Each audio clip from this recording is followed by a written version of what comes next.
پتہ ہی کچھ نہیں ہے. لیکن اگر یہ پوچھو ہاں بھائی یہ کون سی فلم کا گانا، ہو ایسا سنائے گا، وہ چل کر بھی دکھائے گا، گا کر دکھائے گا، لہرائے گا، سارے کام کرے گا. بندر کی درگاہ. ہاں یہ بندر ایکٹنگ کرتا ہے بھائی، معذرت، یہ اداکاری بندر کرتا ہے، نقل بندر کرتا ہے. ہم مسلمان ہیں، ہم کس کی نقل کریں گے؟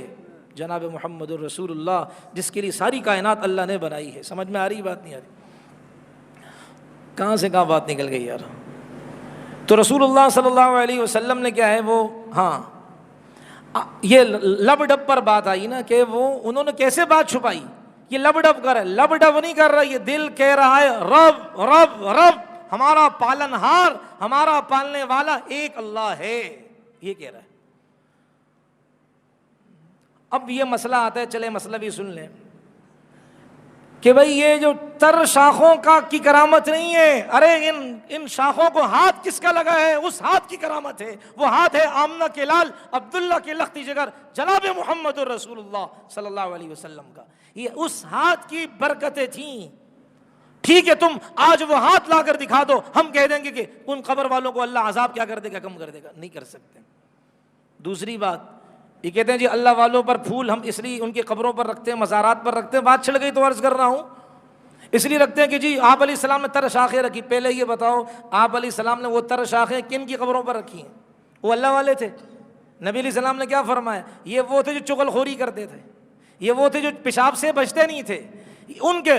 تو بھائی یہ تو گناہگاروں کے یہاں رکھو پھر، کہ جو گناہگار ہیں ان کے یہاں رکھو. آپ کہو گے چھوڑو گے، چلو بھائی ٹھیک ہے پھر کل سے ہم رکھنا شروع کر دیں گے. ہم کہیں گے چھوڑے ہونا چھوڑ دو، وہ گلاب کی پتیاں نہیں تھیں، وہ شاخیں تھیں، لے آؤ شاخیں. پھر آپ شاخیں لے کر آ گئے، جیسے کہ وہ افریقہ میں وہ ہوتے ہیں، وہ شاخیں لے کر آ رہے ہیں. ہم کہیں گے پھر بھی چوڑے ہونے کی ضرورت نہیں، وہ ہاتھ لے کر دکھا دو. جس ہاتھ کی برکتیں تمہارے میت پر پہنچے، اس کی قبر کو منور کر دے. وہ ہاتھ کہاں ہے؟ نہیں لا سکتے. اب بات سمجھ میں آ گئی نہیں آئی؟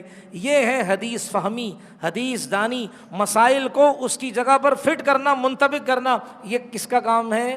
یہ فقہاء کا کام ہے، یہ محدثین کا کام ہے. اس لیے اللہ فرما رہے ہیں یؤتی الحکمت من یشاء، جسے اللہ چاہتا ہے حکمت سے نوازتا ہے. اور حکمت سے مراد میں نے کہا 29 اقوال ہیں، اور کہ کوئی ایسا قول نہیں ملے گا، مل گیا جو چور کی سزا وہ میری سزا. کہ حکمت کا مطلب یہ ہو کہ کسی ساتھی کے ساتھ گناہ میں شرکت کر لو، اس کو مسجد میں لانے کے لیے برا لگے گا، یہ میرا انداز آپ کو. لیکن بھائی قرآن ہے، قرآن کی آیات کو ہم بدلنے نہیں دیں گے، ان کے مطلب کو بدلنے نہیں دیں گے. کسی بھی حکمت کا مطلب یہ نہیں بنتا کہ کوئی گناہ کرے آپ اس کو کیچ کرنے کے لیے وہ گناہ کر لیں. ہم سے زیادہ اچھا صحابہ کر سکتے تھے، نہیں کیا.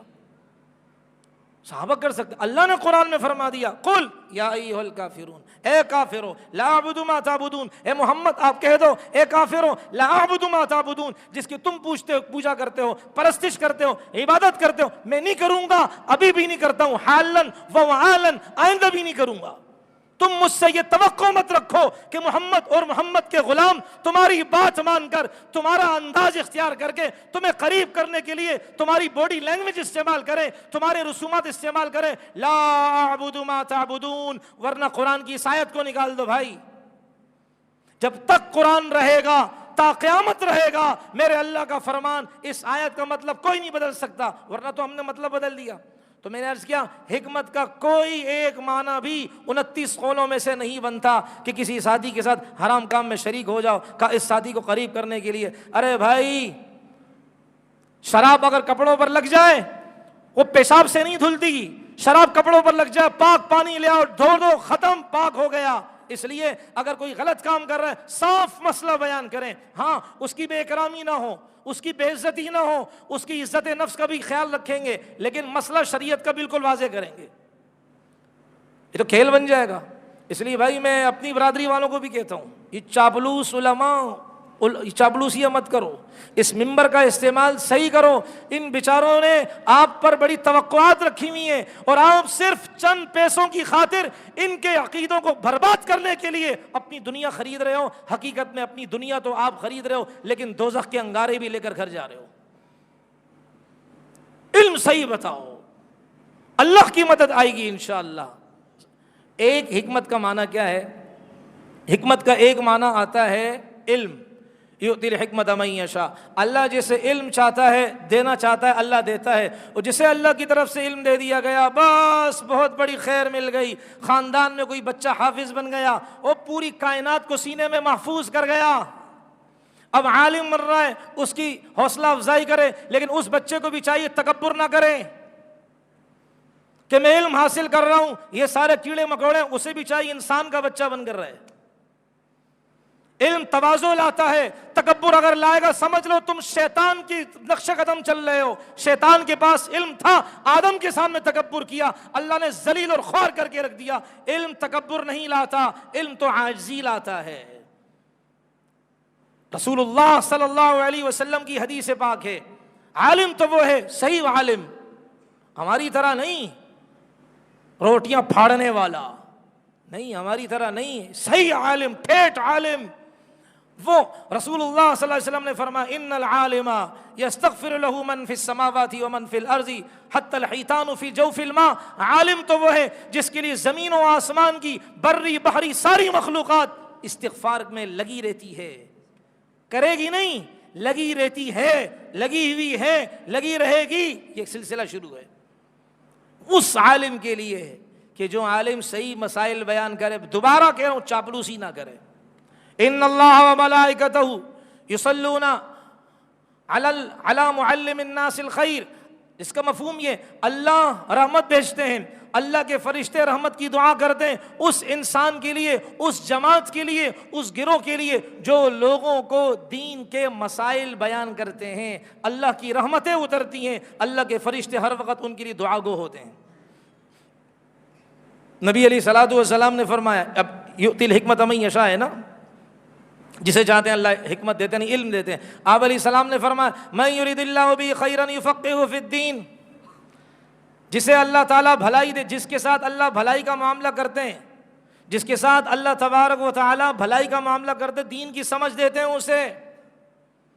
تو میں نے کہا علم کے ساتھ عاجزی بھی آئے، ہم نے خود دیکھا، خدا کی قسم، اللہ مجھے بچائے، اللہ تعالیٰ سب کی حفاظت فرمائے، ہم نے اپنی آنکھوں سے دیکھا، ہماری کلاس میں اتنا ذہین لڑکا تھا، پوزیشن پہ پوزیشن آتی تھی۔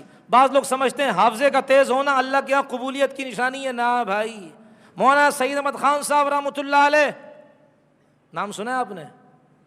کتنا بڑا انسان تھا مولانا سعید احمد خان صاحب رحمۃ اللہ علیہ، یہاں تک کہ ان کے اساتذہ نے کہا بھائی چلے جاؤ، تمہارا کام نہیں عالم بننا، تم نہیں سیکھ سکتے ہو، لیکن حضرت نے طے کیا ہوا تھا میں علم سیکھوں گا، اور اساتذہ کی خدمت کرتے تھے، اساتذہ کی خدمت اور بیٹھنا آنا، بس استادوں کی خدمت کی، استادوں نے دعا کی، فرماتے ہیں آج حال یہ مجھے کچھ سمجھ بھی نہیں آتا تھا، لیکن میں لگا رہا، کنٹینیو لگا رہا، آج حال یہ ہے بخاری کی جو حدیث زبانی سنتے ہو سن لو، بخاری کا جو حاشیہ پوچھنا ہے پوچھ لو، سعید احمد زبانی بتائے گا۔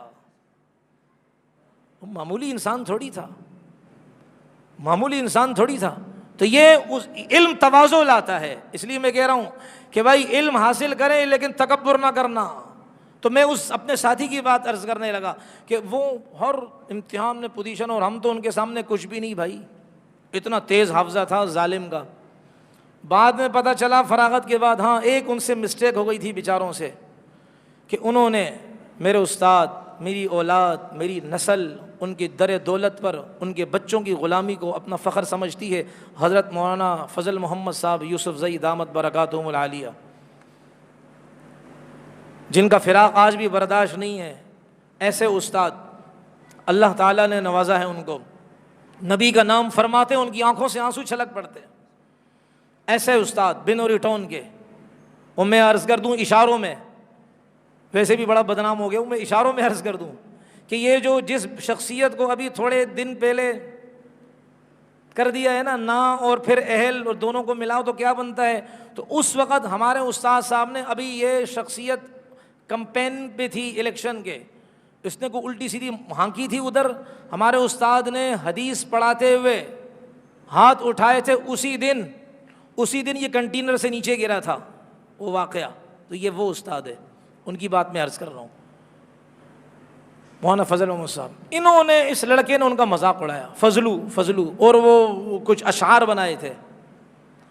اگلے دن دوسرے استاد شہید ہو گئے، وہ آئے اور انہوں نے ان کو ڈانٹا مانٹا، مارا نہیں، ظاہر بات ہے بڑے یعنی کہ وہ داڑھی ماڑی چہرے پر آئی ہوئی تھی، مارا نہیں، ڈانٹا کہ کیا کیا آپ نے؟ یقین کریں فراغت ہو گئی، سب کچھ ہو گیا۔ بعد میں نے ویسی ساتھیوں سے معلوم کیا، بھائی وہ بھائی کا کیا ہوا، فلاں بھائی کا؟ کہا جی وہ تو ایک اسکول چلا رہا ہے اور وہ ٹیچر ہیں، عورتیں ٹیچریں ہیں اور ان کے ساتھ بس وہ وہاں آفس میں ہوتے ہیں، سب کچھ ختم۔ ایک اور ہیں، تو اس لیے کہ علم حاصل کریں، تکبر نہ کرنا بھائی۔ علم یہ خیر کثیر اللہ ایسے نہیں دیتے ہیں، خیر کثیر اسے دیتے ہیں جو تکبر نہیں کرے گا، اور نہ الفاظ نقوش ہو نفوس میں نہ ہو، سطور ہو صدور میں نہ ہو، فائدہ کیا؟ یہاں ہو یہاں نہ ہو، فائدہ کیا بھائی؟ اس لیے میں وہ دوسرے ایک ہیں مولوی صاحب، وہ بھی بچپن میں ان کے ویسے جاتے تھے، ہمیں تو پتہ نہیں بڑے درجوں کے تھے، وہ کبھی ایک استاد کے بارے میں کبھی دوسرے استاد کے بارے میں، یہ وہ، یقین کرو اللہ کی قسم ممبر رسول میں بیٹھا ہوا ہوں، میں نے اس آدمی کو خود دیکھا کہ شیر شاہ میں دیکھا کہ ایک ٹوکری ہاتھ میں تھی، بچہ ہاتھ میں تھا، داڑھی چھوٹی ہو گئی اور پھٹے پرانے کپڑے تھے، یہ حال دیکھا تو فوراً آنکھوں میں آنسو، تکبر نہیں کیا کہ یا اللہ مجھے اپنے استادوں کی بے کرامی سے بچانا۔ استاد ہوتا ہے، اس لیے یؤتی الحکمت من یشاء، اللہ جسے چاہتا ہے علم دیتا ہے، اور جسے اللہ نے علم دے دیا خیر کثیر اللہ نے دے دی۔ اس لیے نبی علیہ السلام فرماتے ہیں من یرید اللہ بہ خیرا یفقہہ فی الدین، جس کے ساتھ اللہ بھلائی کا معاملہ کرتے ہیں اللہ دین کی سمجھ دیتے ہیں۔ اور نبی علیہ السلام نے فرمایا انما انا قاسم واللہ یعطی، میں تو اللہ جو مجھے دیتے ہیں خزانہ علم کا میں اپنے صحابہ میں بانٹتا ہوں۔ معلوم ہوا علم نبی صحابہ میں منتقل کرتے تھے، تو نبی کے سارے صحابہ کیا ہوئے؟ عالم۔ نبی کے سارے صحابہ علم والے، اس لیے کبھی یہ نہیں کہنا کہ نبی کے صحابہ عالم نہیں تھے۔ نبی کے صحابہ نبی ہو اور نبی کے صحابہ عالم نہ ہو، عالم کے مقابلے میں کیا آئے گا؟ غیر عالم، ہو ہی نہیں سکتا میرے نبی کے صحابہ غیر عالم ہو بھائی۔ اس لیے یہ لفظ ہی خطرناک ہے۔